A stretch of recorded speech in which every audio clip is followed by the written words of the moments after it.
Lelo panyasa voice box mmenenkhani nthawi zambiri zimakhala za ndale kuyendetsa bwino kwa dziko komanso kutsatira bwino kwa malamulo kuno kwathu ku Malawi. Tafuna tikubweretsereni mawu a Sir Charles Ben Longwe. Charles Ben Longwe akunena kuti olemekezeka mtsogoleri wa dziko lino Dr. Zimakathe Chakwera ataona kuti zawakanika kuti akwaniritse malonjezano akuti adatenga uniform ya asilikali yako area 30 kuyivala ndi kuyamba kumanga wina aliyense amene akulankhula zotsutsana nawo kapena akufunsa mafunso kuti dzikoli likuyenda bwanji. Ndine limodzi pano panyasa voice box kuti mvoliye Charles Ben Longwe akuti bwanji pa nkhani imeneyi ndipo akamaliza tikupemphani mwachizolowezi kuti iniyo ndithu mutiuze maganizo anu in the comment section below pano panyasa voice box. Ndi kulandireni wokondedwa omvera lero lino pa 12 of February 2025, and it happens to be on a Wednesday. While my time says 21 minutes after 15 hours, chigawo chimene chichakumasana imeneli 21 minutes past 3. Ndipo bwalo limeneli muli ndine Sir Charles Ben Longwe. Ndikulandireni nsoni kuchokera kuno ku University of Hard Knocks kumene magabadulana. Ndikukhulupirira audio yanga yadzulo usiku yakupezani, ndipo ndikuona ma comments ambiri amene akubwera, ma calls ambiri amene akubwera, zimene zikuonesa kuti audio anthu mwayilandira. Ndikuthokozeni kwambiri amalawi anzanga amene mafunira dziko lathuli zabwino. Ma audios awiri adzulo aja muli mayankho ambiri amene anthu mwakhala mukufunsa koma osawapeza. Ine Ben Longwe ndili pano, I'm going nowhere, and I'm here to stay, and I'm here to be with you, fellow Malawians, and I would like to encourage you that this is our country. Believe me or not, there will be no any other Malawi somewhere. This is our country, and if we don't fight for our country, nobody from another country will come and fight for us here. Time is now. And let us fight against dictatorship. Let us fight against arrest. Let us fight against hunger. Let us fight against economic downfall. Let us fight against poor leadership. Let us fight against Banana Republic. Let us fight against everything that is contrary to what we were thinking. Kuti dziko lathu lifika. Dziko lathu likufunika kuti tilimbe. Ndiyambe motani makosana. Ndiyambe motere. Ine Ben Longwe pakadali pano, I'm very much ready. Kunena kuti let's fight. Makosana ndi dziko lino nditafa lero ndidayamba kufa sine on the first place. Achina Gadama, Oton Chilwa, whoever, Chipembere, Dunduzu Chisiza, whoever, including Chiwaya. Kumpadikizapo ngakhale Chidima. Ndayamba kufa kuti nditafa lero kuti ndayamba ndine. No. Komanso sizutando zoti ndakhala ndi moyo ndekuti ndizakhabe ndi moyo mpaka kalekale. Ayi. Mwayiona pali nyimbo imene timayimba kuti kwathu sipa dziko tingopitira koma that does not tell us kuna kuti we must be careless with where we live. We must be careless with the community, with the country that God has given to us. Like this one, Malawi. Ngakhale kwathu sipa dziko, koma dziko limene tilipo pakadali pano, ndi dziko limene tikwenda kulisamalira ndi kuliyang'anira bwino. That is why timafuna utsogoleri. Tikhale ndi mtsogoleri. Mose adali mtsogoleri. Ana Israeli sakadachoka kwa Igupto ulendo wa kukena nopanda mtsogoleri. Singapore sikadafika pamene ili paja popanda mtsogoleri. Utsogoleri ndi ofunikira kwambiri, ndipo utsogoleri udakhazikitsidwa ndi Mulungu koma tsoka ndiro naye Satana anabweresanso azitsogolera. Ndi zinthu zinalowa chimpwirikiti. So you might not know kuti awati tsogolera bwino kapena ayi. Mwayiona imeneyo.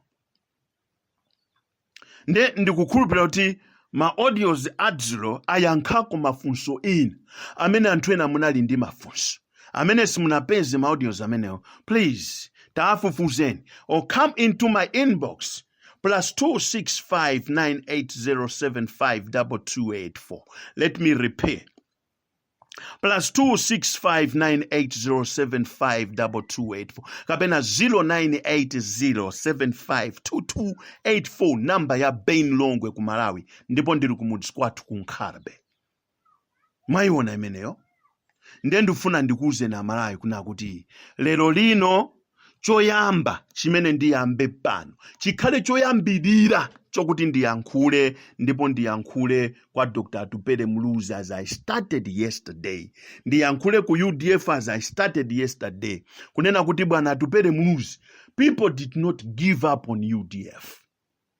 Anthu sadaisiye UDF ija, ndipo sangaisiye amene akudziwa kumene tikuchokera 1993, 1994 sangaisiye dziko lino kuti kukhale free education.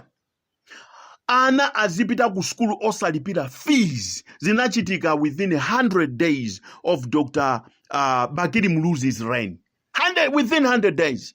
Pa kampeni akuyankhula ndizapereka skulu zaulere ngati Nthanangula. Ana ife nthawi tikuvutika kupita ku skulu opanda khadi ya Dr. Hastings Kamuzubanda umabwerera ku skulu osapita.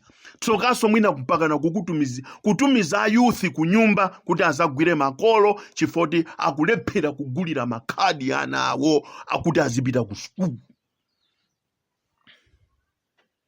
Ngati osalipira fees ndekuti panali mavuto osati masewera.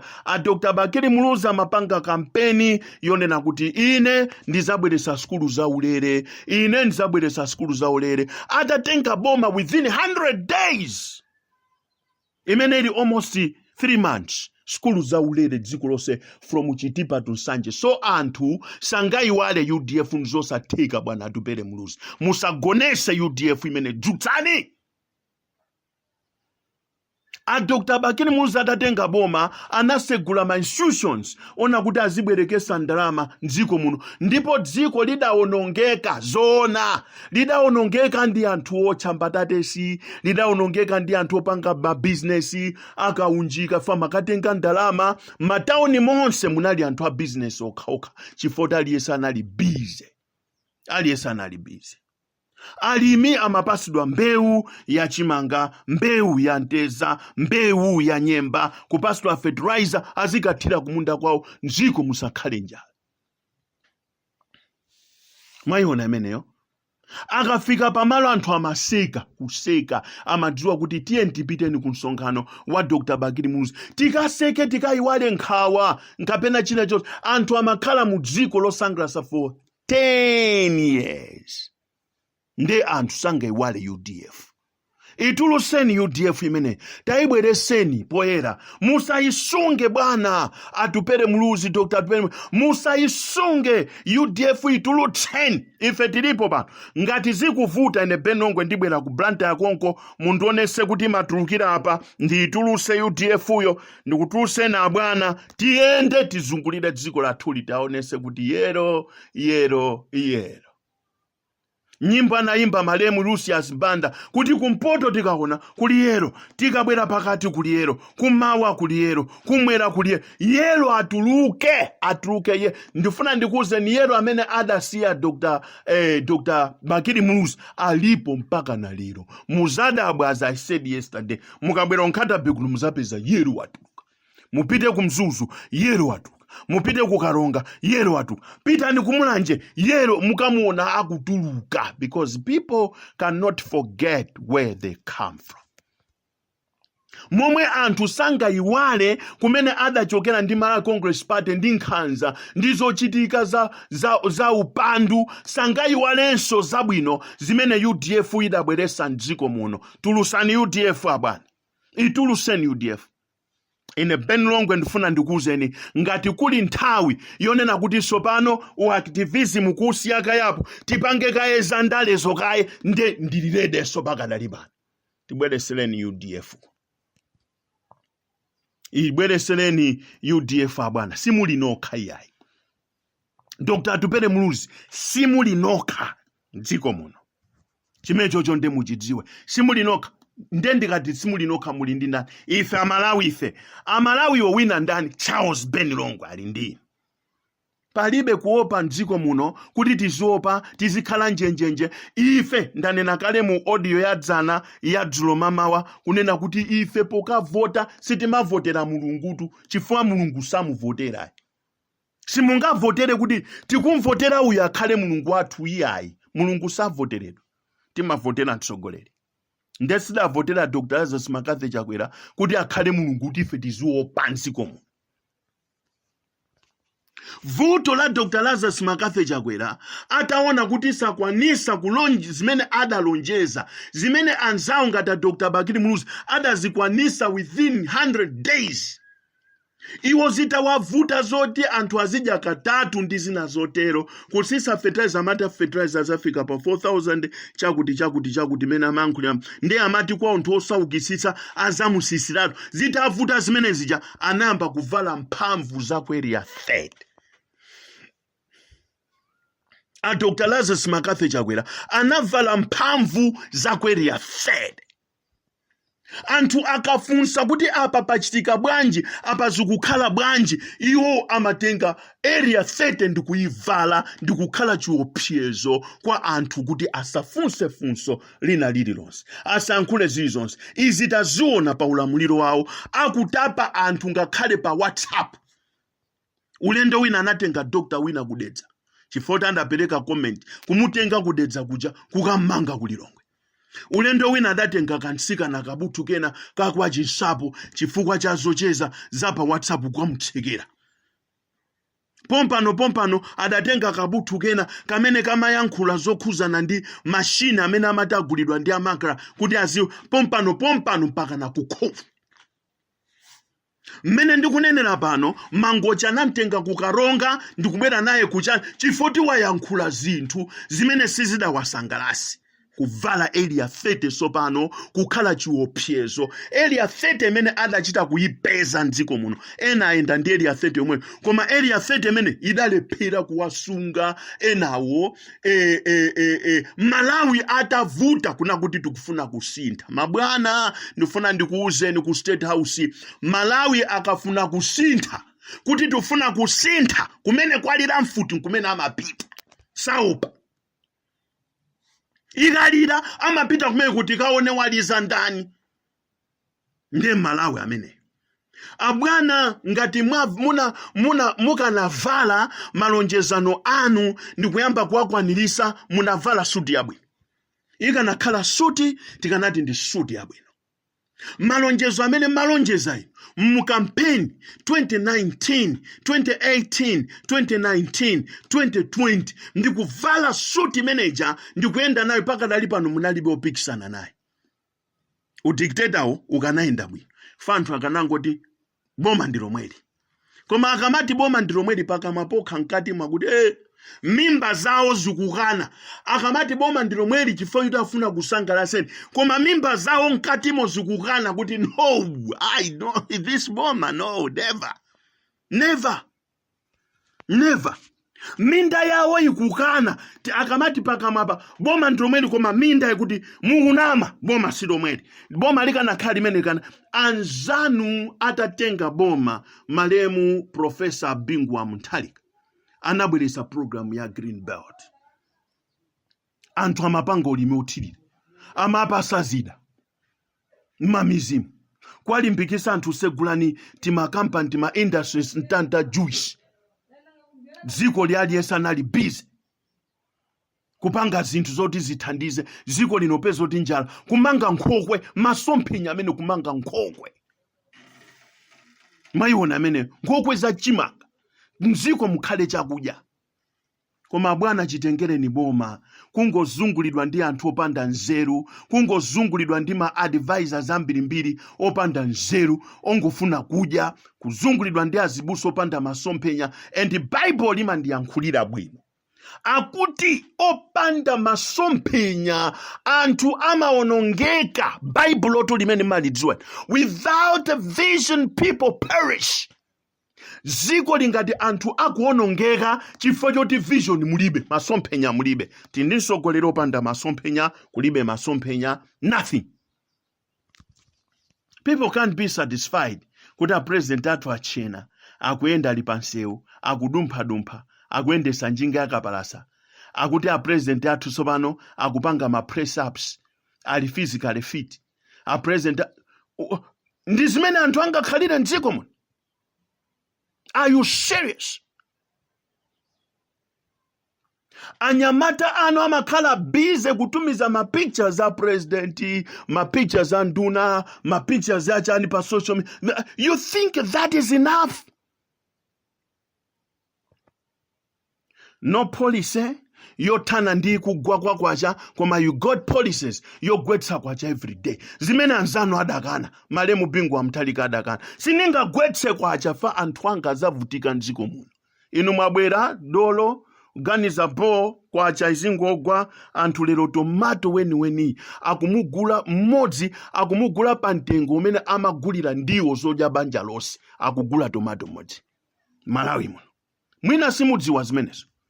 Inetu nimaona ngati amaiko usi aja amakuuza ndifa khala kwenda misika, miseumu, kumaka gula tizinthu, mwina amakuuzani, kapena amakuuzani kona, kapena anakubisirani. Kuti akulu misika muzinthu sizili bwino. Nifi yeni yasokonekera, yatolera ndrama za anthu, kutolera, kuwauza kuti loan yanu itapanga approve. Anthu madikirira kuti alandira maloni awo, akagule fertilizer, wodula wanu yemweyo, akathire kumaminda, mpaka na lero. Madiposi adapereka. Kuminda kwangokhala. Mvula ndimene kupita kokuthayi. Abwana state president mwalanga Malawi. Mailanga. Nde a Dr. Atupele Muluzi, ine ndifuna ndikuuzeni kuna kuti. Tulutsani UDF yo. Ine ndikuifuna UDF yo kuno. Ibwere kwathu kuno. UDF ndikuifuna. Itulutseni UDF. Muone kuti tipanga zotani achinyamata ndi UDF yo. Mayiona ameneyo. A Dr. Lazarus Magekafe Chakwera apangisa Professor Arthur Peter Mutharika kukhala dolo. Munthu amene anthu anadana naye ziko lonse lino. Ndikumacha. Ndikupanga mademo opita ku State House konko. Kumamusekera nsewu ndikumayenda bypass. Lero Professor Arthur Peter Mutharika ndi dolo. Chifukwa cha usogoleri ofoira, usogoleri osaganiza bwino, masomphenya, kupanda masomphenya ndi zina zotero. Lero Professor ndi doloto. Dziko litakhoza ulitengata. Osadakhoza alitenga. Chimecho chonde muchidziwe. Mwapangisa kunena kuti anthu amene anali asogoleri ambuyo akhale madolo. Panopo la Dr. Bakiri Muluzi atana kuti ine ndakalamba ku madzikoli ndifuna ndilibwezerese nditengatu. Nde ndipemphe pano kuti a Dr. Atupele Muluzi pamene lafika dzikoli, pamene pamoto lafikali, tatulukani. Zomati kutuluka lero, kuzatuluka mwezi wa mawa, kuzadikirira kampeni si igwira imene. Mabwana ndifuna ndikuze ndiziko lino likufunika ma hard workers. Kuchokera kuno ku University of Hard Knocks. We need hard workers who can dig the land. Amene akhoza kugalauza nthaka. Kuti pipi uko. Kumeneko tiye ntigalauzeni nthakayi. Kodi mukuona ngati blue ndi yellow zidatiza kumana. Zipanga chani mdziko muno. Sapange masewera akuluakulu. Maudaniwa tiye. Inenda kuuzani dzulo kuti ngati ndili ndani wanu, sungani udaniwo tizaupangeso tikamaliza zonse. Nine ndizavumiza kuti ndine ndani wanu kumene. Ndipange ndi chilichonse chimene kamundidula koma bola Malawi apulumutsidwa. Kusiyana ndi kuti ine ndikhale dolo lero, mawa kupezeke kuti dziko lidakali pamotobe. Ndifanya ke ndabwera kuti no. Ngesi mfuna kuyankhula zambiri pano. Koma chachikulu chimene ndikunena pano nchiona kuti tiye titulukeni, UDF ituluke, ndipo zimene zindiziyankhula every day. Sindisiye every day. Dziko ili ndona kuti ena kana likonza kuti tithane nawo, tikathana nawo ife tizakhala pa tizamanga ufumu. Ayi smartmatic jasigwira. Anaberoja ayi aithawa imene. NRB ja ndi make zimene amapanga zija ife timaona tu. Ife timadziwa tu kuti no, it has never worked like this. Timadziwa kuti ajani make akafuna kuchita verify ID amachita verify ku NRB kupanga verify kuti ya original ka koma zogwira ntchito limodzi kugwira ntchito limodzi Home Affairs ndi make something wrong there, something wrong. This country need order. This country need to be fixed before tisanafike kusango tilikonze dzikoli ngati ne Benongwe ndi asindikulola zimezo tilikonze dzikoli tisanafike kuzisankho zimene zachitika pakati apa ife titayima kaye kumangoyang'anira ndikumayamikira boma zimene zachitika pakati apa makosana ndifuna ndikuuzeni kunena kuti ya zisatheke zisakhale choncho yayi iye tikugwira ntchito limodzi mwakuti warehouse yonse my dear Lilongwe okha chifoti zikuchitikira mu Lilongwe azina tazitumiza kale we have already disbanded whatsoever motere kamtengeni simia sule ife timangoyang'ana ndikukhalanso mbali ya bomayo